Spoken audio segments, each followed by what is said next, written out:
7th of June, 1980. My darling Portia, thank you for a wonderful letter.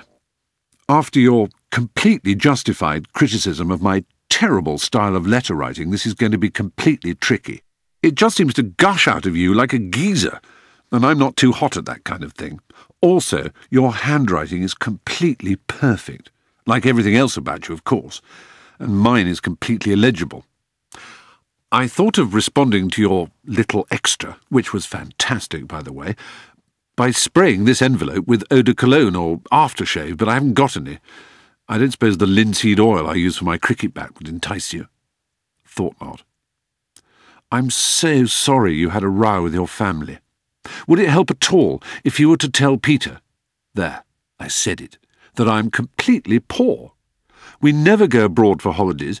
It's all my father can do to send me here, and I know that it doesn't sound very left-wing or anything, but he spends all the rest on travelling between London and his constituency and trying to stop our house from falling down.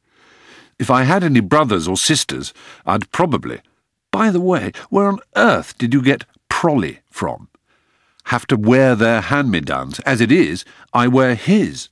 I'm the only boy in the school who goes around in cavalry twills and old hacking jackets on days when we don't have to wear uniform.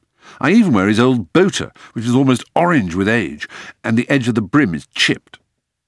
When my mum was alive, she genuinely used to darn socks, like some old Victorian. So my father may be a fascist, which I honestly don't think he is, but he's a completely poor one.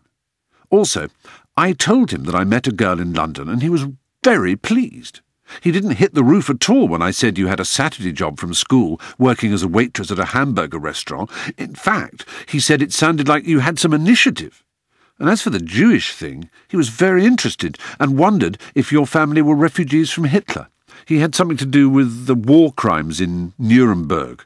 And, anyway, I'm not trying to say my father is better than yours. I thought your parents were really nice, actually. It's just that you don't have to worry about him disapproving or anything. He can't wait to meet you, and I can't wait for you to meet him. Most people assume he's my grandfather because he's older than most parents, if you know what I mean. He's a very good man, I think, but I know I'm completely biased. Anyway, he's all I have. My mother died when I was born. Didn't I tell you before? My fault, really. I was her first one, and she was nearly 50. What terrible news about your uncle in America. I'm so sorry. I hope Gordon turns out to be a nice bloke. It'll be great for you to have a brother at last. All my cousins are completely scary. I just cannot wait for term to end. Thank God the last exam is over. I've been revising so hard that my head is bleeding, but I still don't think I've done as well as I need to.